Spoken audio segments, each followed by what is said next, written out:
Let's talk about the fourth trimester, guys. The fourth trimester is no joke. So if you think you're through all the hardship of pregnancy, yes you are, but there's going to be new hardship to replace that, and it's going to be so worth it and so beautiful, but it's going to be hard, okay?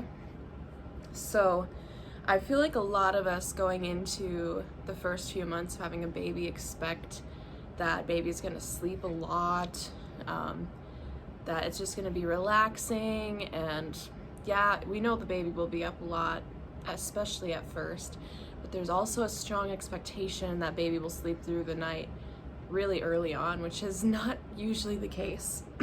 So I will just kind of start with coming home from the hospital or from the first day as a parent. So our birth was really, really long and difficult, and we were able to give birth vaginally in the hospital, even though we'd planned for a home birth.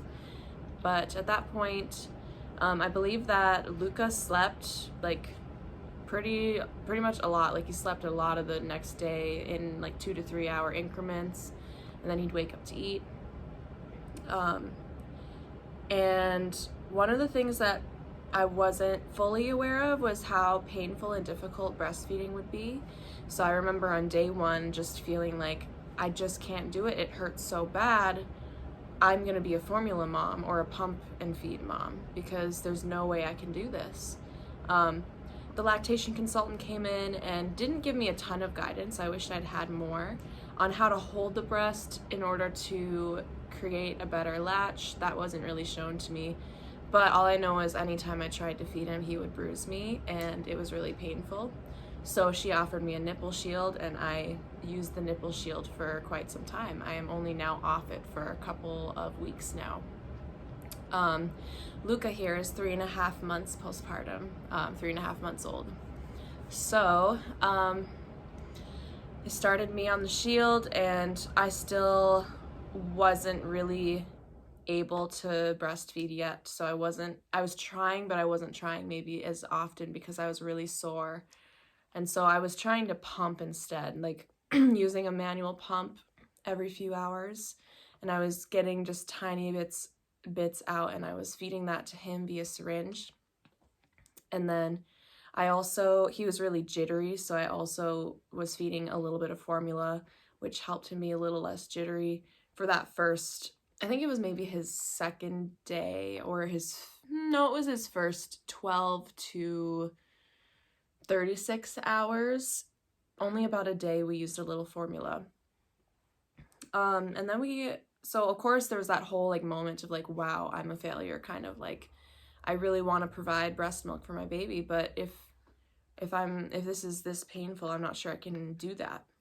Anyway, I got home, I took out the pump, the actual electric pump, and started pumping, and it helped to kind of get my body used to the sensation and start to change the shape of my nipples, because they might not tell you this, but most women will not have nipples that are just the right size and shape for a baby's mouth. They kind of have to be molded to it. Nipples change a little bit during pregnancy, but they don't change the full way. The rest of the change happens when you have a baby, and they're sucking on it every 1-2 hours at first. So that was really, really challenging. However, it was not long before I was able to master breastfeeding with the shield. And so I think it was a day or two before I was solely shield breastfeeding. Guys, the shield is not going to fully take away discomfort or pain. And I was bruised through the shield, but it was worth pushing through that first week. And it was worth knowing like how to kind of hold the breast like a C hold, kind of guiding it into baby's mouth to help reduce pain and encourage latch. So yes, Luca had a lip tie. He has a pretty strong lip tie, but not a tongue tie. So we didn't feel the need to make any changes. But yeah, okay, so breastfeeding was a big part I didn't expect with postpartum. Now let's talk about healing. I had a 2nd-degree partial perineal tear, and I had a repair. And so I don't even know how many stitches, but she was down there a long time. And my healing was really, really prolonged. I think it was week 1.5 or something, week 1. Or no, it was 5 days postpartum, I developed an infection. And it wasn't a deep, it was an external infection. I knew something like a vaginal laceration or something, and lasted about a week, and it was extremely painful. Infection is very sharp and painful. But I did a kind of wait and see approach, and it did go away. I was steaming every day in herbs, in the sitz bath herbs. I was not sitting at all. I was literally just laying on my side the whole week. It was so painful. Also, my body was so sore, like thoroughly, because after pushing for 5 hours and a total of 75 hours of labor, I had worked harder than I ever had in my life, and every muscle hurt so bad I couldn't even lift my baby at all. I could barely stand up. So I felt like I was pretty bedridden for the first week and maybe even into the second, which I don't think is always normally the case. I think that people who have less hours of labor or pushing tend to recover a little faster. So after that infection, I was still really just in a lot of pain. I wasn't bouncing back quickly, and I was not really sure why. I was like, man, it must just be my long labor. Well, at about 6 weeks postpartum, when I should be ready to get back to like working out and stuff, I was still unable to sit on flat chairs. I was still unable to move around without discomfort. And so I took a look, and I found out that I was repaired incorrectly and required a revision surgery. And so I needed surgery. And I think I got it about a month later at about 10 weeks postpartum. And then I required more healing, and I'm currently 5 weeks post-op right now, and I feel great. I mean, it only took a week or two after my operation to feel way better, and I'm finally starting to feel myself. It's been a really long journey, and it's been really hard on me and hard on my family. The fact that I can't have a normal life for so long has really been wearing on me, so I'm really excited to get back to some normal things like working out and intimacy and all these things. So that was something I didn't expect. I didn't expect to be abstinent for the same amount of time or more than I was when I was dating and engaged, which for me was 17 weeks, I think. It's been about that long, if not longer. So that's not something I expected at all. Let's see. Emotionally, I mean, we have a great support system. There's a lot of people around. So after our first week of laying low and not having any visitors at all, which was very helpful and needed, especially considering my state of healing and just being so bedridden, we ended up having visitors, probably like 3 to 4 visitors a week, not every day, but close, and for only 2 hours at a time, only one group of visitors a day. So we really had our limits on there, and we had warned people beforehand so they knew what to expect. And some people were not really happy with it, but we just needed to do that in order to get through this period. Don't feel like you owe those early days to anyone. Those days are for you and your baby and your husband or partner. And that's just, it's not, and no one's entitled to those days. You're still in recovery, having gone through one of the biggest changes in your entire life. Your body is healing. It's great to lay low. So we had lots of visitors. I have lots of people who wanted to see him and see us and brought us lots of meals. And that was so appreciated, so helpful. It was such a blessing. It really took the load off of us at first. Also, my husband had about 5 weeks at home with us before the school year started. He's a teacher. And that was absolutely necessary, especially considering my slow healing. I could barely do anything at 2 to 3 weeks postpartum still. So the fact that he was around to help all the time was absolutely necessary. Going back to work was an adjustment. I remember my first day home all day with baby, and it was rough. It was difficult. And the second day was great. It's just really day to day with babies. You just never know what they're going to be like, if they're going to sleep, if they're not going to sleep, all the work. So talking about sleep, you expect a newborn to sleep a lot. Well, after day 1, he did not sleep a lot. In fact, he liked to stay awake during the day for hours and hours on end as a newborn. And he naturally regulated his nights pretty quickly around 2 weeks, where he would sleep like 5 to 6 hours for his first stretch, and then like 3 or 4, and then 2 or 3. It was really incredible, and we really appreciated that. But then during the day, he would be a bear. So we realized we started to have to implement naps, and by that I mean we needed to encourage him to sleep, strongly encourage him to sleep at different points called wake windows, where he should be getting tired or is tired, because he just wouldn't do it himself. He's not a baby that you had to keep awake. He is a baby you had to force to sleep. And he still is today, and he's 3.5 months and super ahead on milestones because he's just always awake. But so we started enforcing naps per se, using like a swaddling body carrier, using just contact naps, etc. And it sometimes didn't work, but at least it worked enough to get us through those days, and it made a big difference. He's a totally different baby. Much more happy when he's getting enough sleep. However, he's currently not getting as much as he should be getting at all. They say for 3 months they're supposed to be getting 15 plus hours of sleep every 24. He's getting maybe like 12 or 13. He sleeps, several hours at night, not in a row, but he sleeps a lot at night. And then during the day, his naps are usually no longer than 45 minutes on average. So it's kind of tough. Anyway, so let's see. Another big thing about postpartum. Oh, so breastfeeding moms are not supposed to get their periods back until 3 to 6 months, or potentially until the end of their breastfeeding cycles. Like, it could be a year, it could be 2 years. However, I got mine back at 2.5 months postpartum, and I was definitely not expecting that. But in good news, it was almost difficult to realize I had it, because I was also healing from my surgery at the same time, and I was like, oh, I'm bleeding a little more, or a lot more, but I don't feel like I have my period. I didn't have any pain. I didn't have the normal symptoms fully.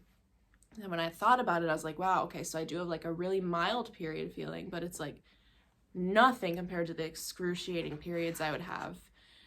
So one really nice benefit so far is that my period is a lot less painful and a lot more doable. I bled for about 3 months.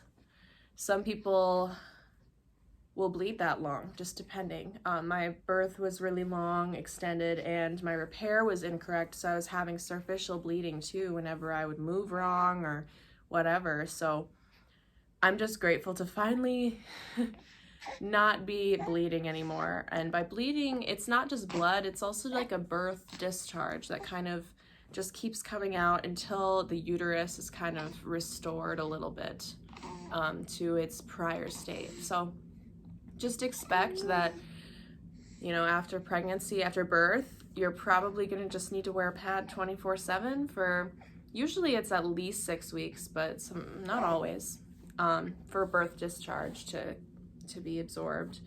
Sometimes 8 weeks, sometimes more. For me, it was 3 months because I had a surgery after too. Let's see, I'm gonna make a more detailed video on my repair situation really soon when I'm ready, and I'm gonna do it concisely and quickly and kind of explain what I think happened and what the providers told me and what my midwives told me. But one thing about postpartum really that might throw some people off is any plans that you have are very likely to change, because you don't know what your baby's gonna need or want to feel happy and to feel well. And there's things that I said I would never ever do or allow that needed to happen, and there's no other way. And I'm not going to specify those things because they're going to be different for everyone. I mean, one of them was going to the hospital for birth. I didn't want to do that. I wanted a home birth, but it just didn't work out that way for us this time around. Hopefully next time. But any plans that you have, just know that you need to be flexible, and it's okay if some of your values change. It's okay, you're not a failure. And do your research and you know, talk to various providers, various people. And when you make these decisions, don't just think about like, oh, what you believed your whole life, but rather think about what's best for you, your baby, and your family. So yeah, as of right now, he's sleeping in our room, and we're working on transitioning out of the swaddle soon, hopefully. One thing I didn't expect is that he would start to sleep a lot worse at night starting at 11 weeks. He used to have that one long stretch and then another pretty long one. But now, for the last month, he's been up anywhere between like 6 and 12 times a night, either for a feed or for consoling. And I just think he's going through his 4-month regression, as they call it, early because he's so ahead on everything and so awake. And basically it's just because they're growing and learning so much that it stimulates the brain in a way where their body needs to adjust. And yeah, it's been really challenging. I've lost a lot of sleep. Before that, I was like, man, I'm feeling good. I'm getting enough sleep and everything. Not lately. You learn how to function on very little sleep. And if you have other children too, you don't really have the option of like taking naps and stuff because you need to watch them and care for them. So I'm lucky enough to where I can take my nap with him in the morning if I'm tired or anything like that.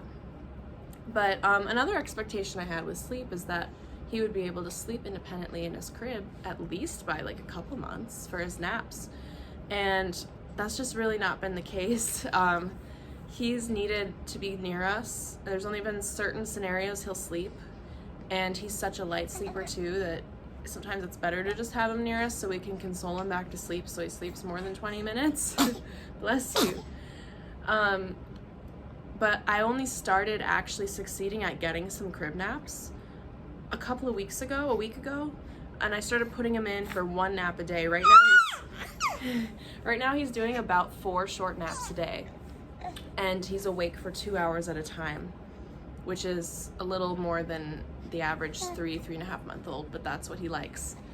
And I've only been able to get him to fall asleep like sort of independently, like set him down drowsy and have him fall asleep with a Nook or something.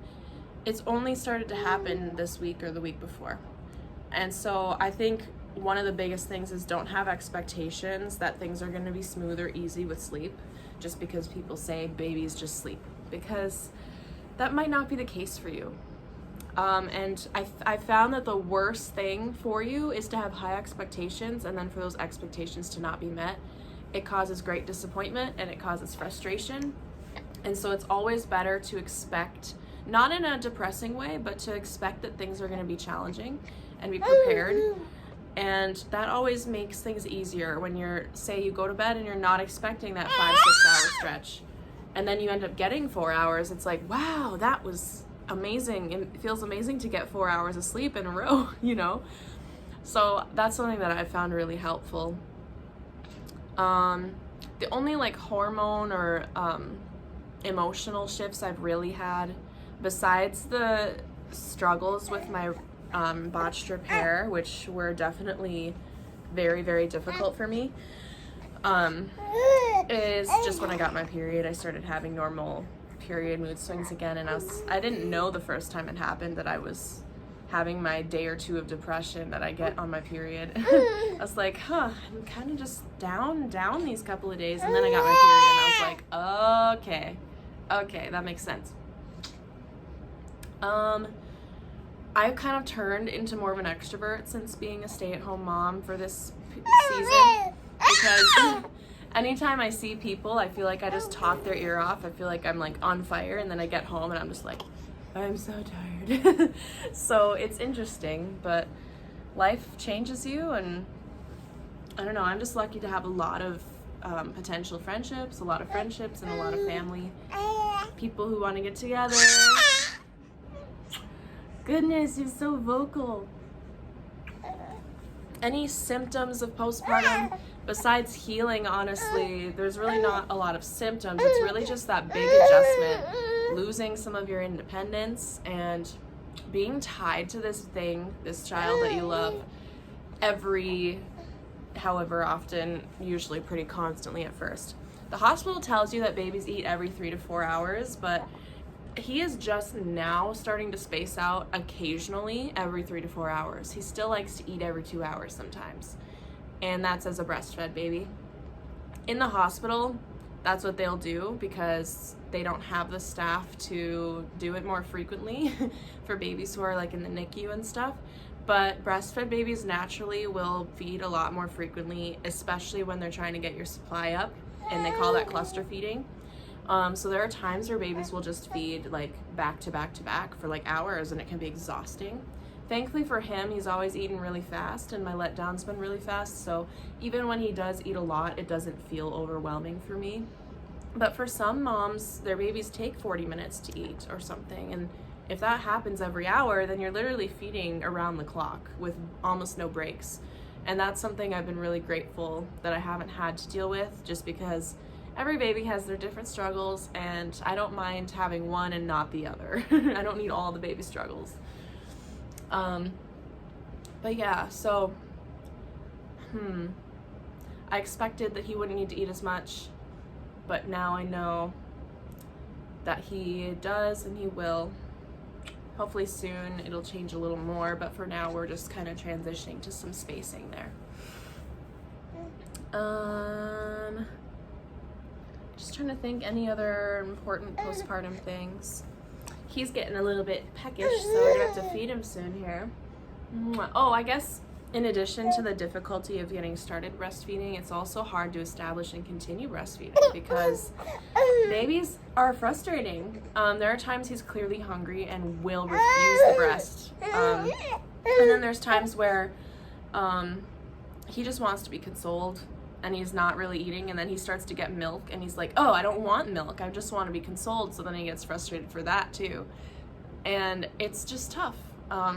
Psychologically, like, breastfeeding is meant to be for feeding and for comfort, so it can be confusing for mom and for baby, but we keep the Nook close by, so if he's ever frustrated at milk, I will give him the Nook instead, and he appreciates it. I use a Nook that encourages a deep latch so that it doesn't make breastfeeding more painful. The kind that I have is the Dr. Brown's silicone Nook or whatever it is. It came with the bottles.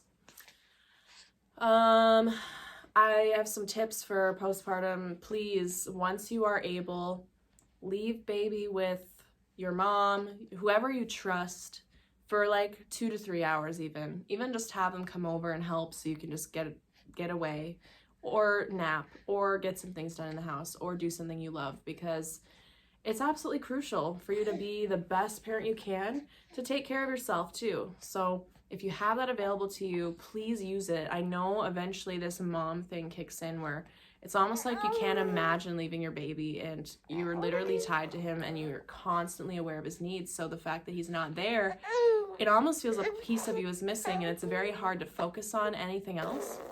But do it, because it's absolutely crucial for your mental health, crucial for your ability to be the best parent you can be.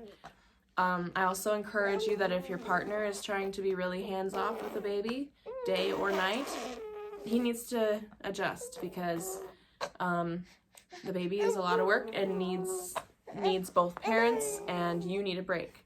Thankfully, my husband is absolutely incredible and is always super involved and helpful whenever available. When he gets home, he asks me, would you like me to take the baby or get dinner ready? And it depends on the day. Sometimes I'm like, you can get dinner ready. Sometimes I'm like, take the baby. I need to do something other than the baby. So it just works out great to have that partner. And yeah, take your time off. Like 8 weeks, 6 weeks, it's not enough. I'm telling you. I was planning to take 2 to 3 months, and then with my surgery, it's extended to 4 months. 2 to 3 months 2 months, I would not have felt ready at all. 6 months, I was certainly not ready. Or 6 weeks, sorry.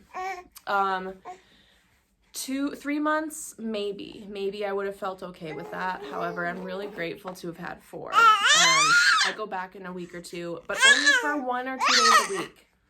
I couldn't dream of going back full time. No, like I just couldn't. Plus, daycare is so freaking expensive. It's not even really worth going back full time. So I've just settled into the motherhood role even better than I could have ever expected, and I'm really grateful. I understand moms who feel the need to get away, and I do too, you know, at least a little bit, but I just couldn't dream of being gone more than a day or 2 a week because I just love this role and I love to be with him all the time. Another tip, if your baby's ever getting inconsolable and all of his needs are met and then still he's crying, leave the room. Put him somewhere safe and leave the room, because babies are going to test your patience beyond what you've ever experienced before. And you certainly do not want to do anything you regret. If you feel like you're feeling rough and you're like, you're getting frustrated, please set him down and go to another room. I've had to do that a few times with him. I don't do it a lot, but it does happen. Whether you're the most patient person on earth or not, it's going to happen. So just know that it's okay to walk away. It's okay for them to cry. Put your earplugs in, stay away for 15 minutes, refresh, and then come back and cuddle your baby.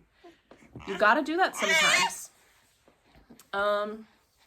I think I mostly kind of covered a lot of the postpartum stuff. It's definitely a huge adjustment, and don't worry if you're not feeling like you're filling the role. Like, it's just not, it feels like putting a square peg in a round hole, or whatever they say. You will adapt, and you will, it's a difficult transition for every woman and parents. So don't feel bad. The adjustment will happen. At some point, you will be very confident in your abilities as a parent. My husband changed his first diapers with our son in his life, and he's 27. So, wait, no, he's 28 now. Wow. He's 28. So, just know, like, he's so loud. Just know that even if you're like nervous about your skills, you'll eventually learn by doing. Also, moms, do not micromanage your husbands to do things a certain way. The only way he's going to get good with your baby is to learn by doing. So you can provide some tips if you have some tips, but let him learn how to care for the baby and how to meet his needs as well. Because it is so amazing to have a competent, helpful partner who knows how to care for your baby, that you can trust with your baby for hours on end. And that's an important thing to have. Woo! Sometimes he would take him out on walks or take him to the store while he's shopping, and it's pretty incredible. All right, well, I think he's hungry, so I'm going to feed him. He's so noisy. I might, if I missed anything crucial, I'll make another video, but for now, thank you so much for watching, and best of luck, mamas, and I'll be in touch.